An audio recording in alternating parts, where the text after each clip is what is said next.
अब हम अगला लेक्चर पढ़ेंगे सिटीजनशिप अमेंडमेंट एक्ट। ये सिटीजनशिप अमेंडमेंट एक्ट क्यों जरूरी है इसके बारे में समझिए। देखिए 2-3 क्वेश्चन है हमारे सामने। पहली चीज ये कि भाई सिटीजनशिप अमेंडमेंट एक्ट को सारे राज्यों में लागू किया गया, क्या लागू किया जा सकता है? पहला क्वेश्चन। इसको लागू करने से लॉस क्या हो रहे हैं हमको? क्या लागू करने के बाद कोई हमें पर्टिकुलर बेनिफिट दे रहा है? अगर दे रहा है तो कौन सा बेनिफिट दे रहा है? अगर लॉस दे रहा है तो कौन सा लॉस दे रहा है? अगर इन बेसिक फीचर्स के बारे में आपको पता है तो आप इस लेक्चर को तुरंत समझ लोगे। दूसरा, कौन कौन सी सरकार है, जैसे वेस्ट बंगाल है, ठीक है, तमिलनाडु है, केरला है, इन जगह पर प्रोबेबली ये ऑप्शन है कि वो इसको होल्ड करना चाहते हैं। तो क्या इनके पास ऐसे कोई डेमोक्रेटिक राइट्स हैं या कॉन्स्टिट्यूशनल राइट्स हैं कि ये एक एक्ट को खत्म कर सके? क्योंकि देखिए जब इंडियन कॉन्स्टिट्यूशन आप पढ़ते हो तो इंडियन कॉन्स्टिट्यूशन में नागरिकों के अधिकारों को संसद के हाथ में छोड़ दिया गया। नागरिकता के जो आर्टिकल हैं वो किसके हाथ में? संसद के हाथ में। तो अगर आप आर्टिकल 5 से लेकर 11 तक जाएंगे तो वो सारे संसद से, हमसे कोई मतलब। संसद जब चाहे जितनी बार चाहे उतनी बार उनको बदल सकती है, पर अगर संसद एक बार बदलती है और उसको लागू करती है तो उसको लागू रखना पड़ेगा। अब बात आती है सर ये सिटीजनशिप अमेंडमेंट एक्ट लाया क्यों गया? ये बच्चों इसलिए लाया गया, अरुणाचल प्रदेश हो गया, बांग्लादेश हो गया, श्रीलंका हो गया, पाकिस्तान हो गया, वहां से कई सारे बुद्धिस्ट, कई सारे ज्यूइश, कई सारे हिंदू, कई सारे सिख वो भी भाग के आए थे, सालों पहले आए और उनको आज तक हम नागरिकता नहीं देते।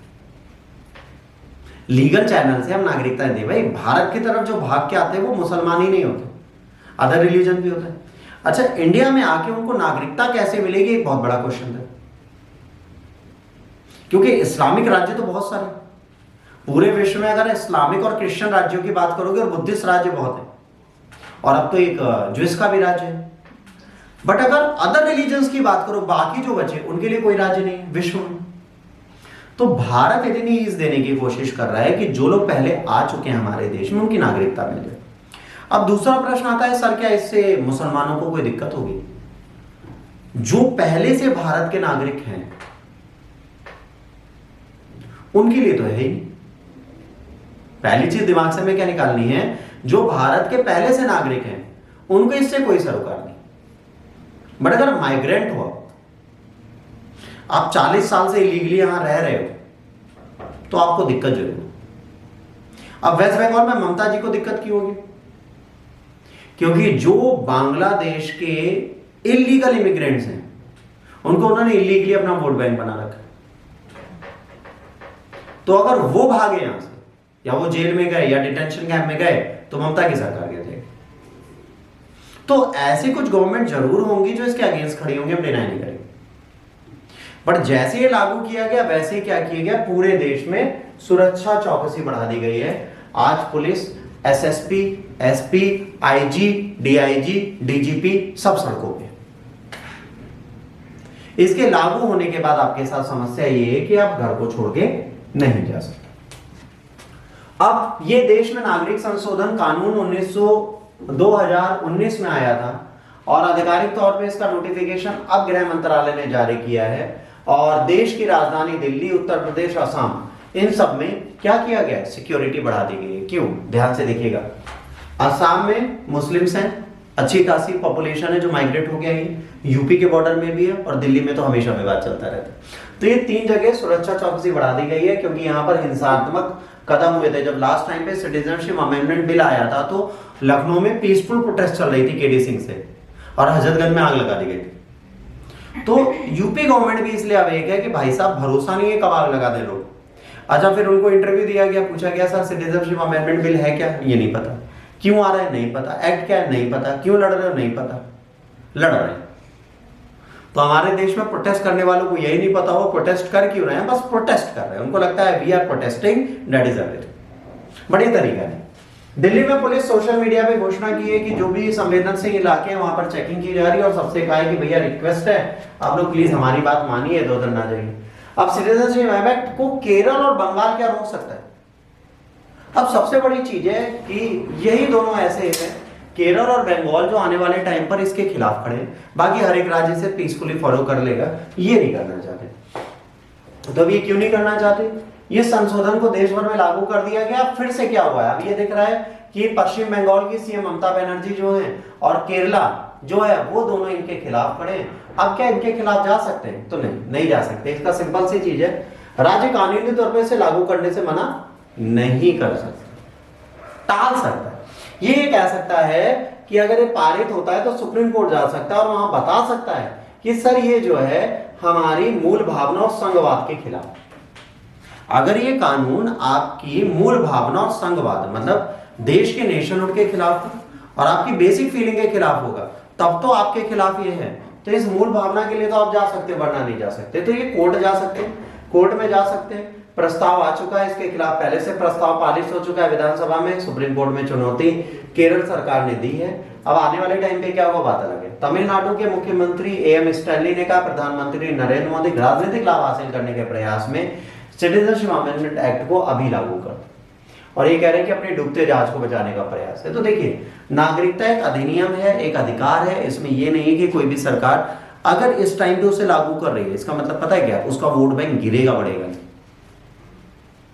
अगर इलेक्शन के आचार संहिता लगने के 2 दिन पहले 3 दिन पहले कोई चीज लागू की जाती है तो उससे उसकी पावर घटती है, बढ़ती नहीं। तो ये इनका स्टेटमेंट ही गलत है। इसके बाद कर्नाटक के गृह मंत्री ने कहा है कि राजनीतिक रूप से प्रेरित है ये सिटीजनशिप अमेंडमेंट एक्ट, इसको नहीं लाना चाहिए। उन्होंने कहा है अधिक सीट जीतने के चक्कर में इन्होंने इसको यहाँ पर लागू किया है। तो विवाद चल रहा है, ठीक है। तो ये सारे विवाद की लाइनें, सारी संप्रदाय के आधार पर विभाजन किया है। ये मुख्यमंत्री पिनारी विजयन बोल रहे हैं केरला के, वो कह रहे हैं केरला में लागू नहीं किया जाएगा, है ना। जो मुस्लिम अल्पसंख्यकों दोयम दर्जे के नागरिक हैं, यह रुख बरकरार है। सांप्रदायिक रूप से विभाजनकारी इस कानून के खिलाफ पूरा केरला एकजुट। अब भाई मेरी बात यह आती है कि भारत में अल्पसंख्यक लोगों के लिए इसने कहां लिखा है कि तुमको बाहर भगा देगा? कहीं नहीं लिखा। बट हम क्या करते हैं, हम भ्रामक वीडियोस, भ्रामक पोस्टों को देख के सिटीजनशिप अमेंडमेंट एक्ट के खिलाफ फिर खड़े हो जाते हैं। कायदे से इन लोगों को ऐसे राजनीतिक वचन देने ही नहीं चाहिए जो ये दे रहे हैं, पर ठीक। अब सीए के प्रावधान क्या है, संसद में कब पारित हुआ था कानून और आगे क्या हुआ, ठीक है। इसको बोलते हैं नागरिकता संशोधन अधिनियम। संसद में पास होने के 51 महीने बाद लागू हुआ। 9 दिसंबर 2019 को यह विधेयक लोकसभा में पारित हुआ था। 11 दिसंबर को राज्यसभा में पारित हुआ। इसके बाद 12 दिसंबर को राष्ट्रपति द्वारा इसको साइन करके एक्ट में बदल दिया गया, बट ये लगाया गया 11 मार्च को। तो ये 4 डेटें आपको हमेशा याद रखनी पड़ेंगी क्योंकि एग्जाम में पूछी जा सकती हैं। अब बात आती है बच्चों, आखिर नागरिक संशोधन क्या है। अब नागरिक संशोधन विधेयक में अफगानिस्तान, बांग्लादेश, पाकिस्तान, ध्यान से समझना, ये ऊपर वाली लाइन आपके लिए हमेशा जरूरी है। इन्होंने क्या कहा है, अफगानिस्तान, बांग्लादेश और पाकिस्तान से आए हिंदू, सिख, बौद्ध, जैन, पारसी और ईसाई अवैध प्रवासियों को नागरिकता के पात्र बनाने के लिए इसमें संशोधन किया गया। इन्होंने कहीं नहीं किया कि मुस्लिम्स को बाहर भगाया जाए। पहली लाइन जो हमें भ्रामक स्थितियों में लाती है, इन्होंने कहा जिनके लिए कोई सपोर्ट नहीं करा उनको सपोर्ट करने के लिए हमने ये किया है। नागरिकता संशोधन विधेयक 9 दिसंबर को लोकसभा में पारित किया गया, 11 दिसंबर को राज्यसभा में पारित हुआ, फिर कानून बन गया। नए कानून के प्रावधान क्या है, नागरिकता अधिनियम में नागरिकता प्रावधान के आवेदक पिछले 12 महीनों के दौरान और पिछले 14 वर्षों में आखिरी 11 महीने में भारत में रहना चाहिए।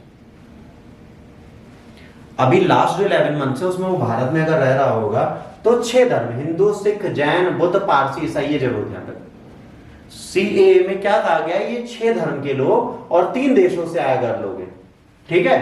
तो इनका समय क्या है, ये 11 वर्ष की जगह 6 वर्ष तक भी अगर भारत में, 6 महीने तक भी अगर भारत में रह रहे होंगे, 6 वर्ष भी भारत में होंगे, 14 वर्षों में से आखिरी के 11 महीने की जगह 6 वर्ष भी रहे होंगे और 11 महीने अंतिम रहे होंगे, तो भी इन्हें नागरिकता दे दी। कायदे से क्या है, 14 वर्ष रहे और आखिरी के 11 साल भारत में रहे, यहाँ पे 6 साल भी रहे तो भी इनको नागरिकता दे दी जाएगी।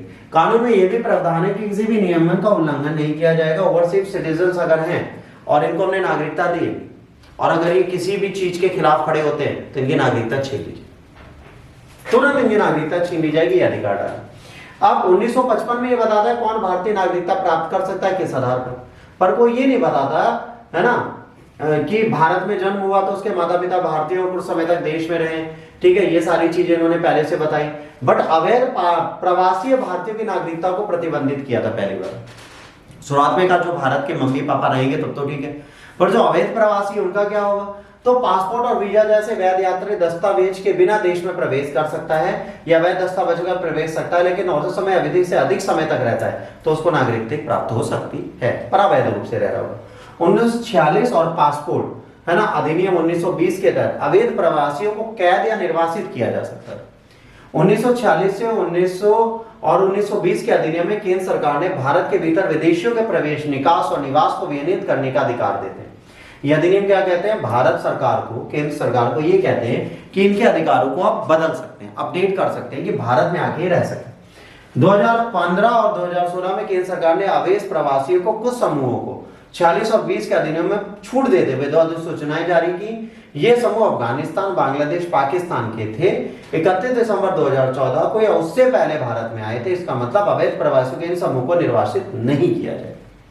इन्होंने क्या किया, अगर 2014 से पहले से आप आए हुए तो आपको निर्वासित हम नहीं करेंगे।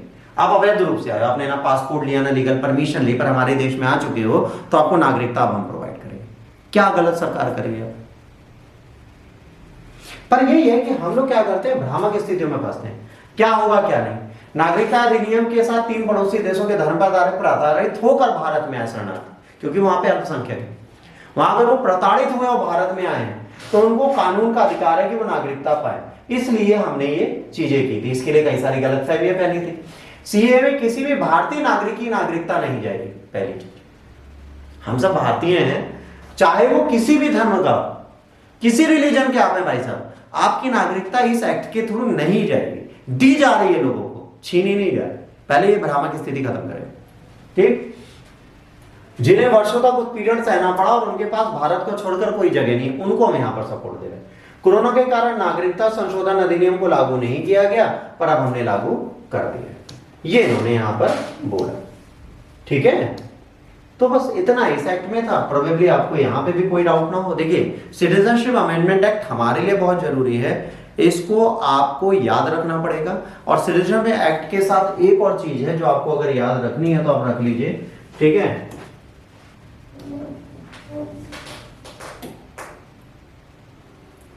ठीक है, यहां पर शुरुआत में 2-3 चीजें थी, है ना। एक सिटीजनशिप रजिस्टर होता है, ठीक है, जो पॉपुलेशन के लिए यूज हो रहा है, ठीक है। इसके लिए भी बहुत सारे डिस्प्यूट चलते हैं। पहले सिटीजनशिप अमेंडमेंट बिल था, फिर ये सिटीजनशिप अमेंडमेंट एक्ट हुआ, तो कैब खत्म हो चुका है, सीए लागू हो चुका है। तो अब इसकी हम लोग बात करेंगे, किसी और की बात नहीं करेंगे।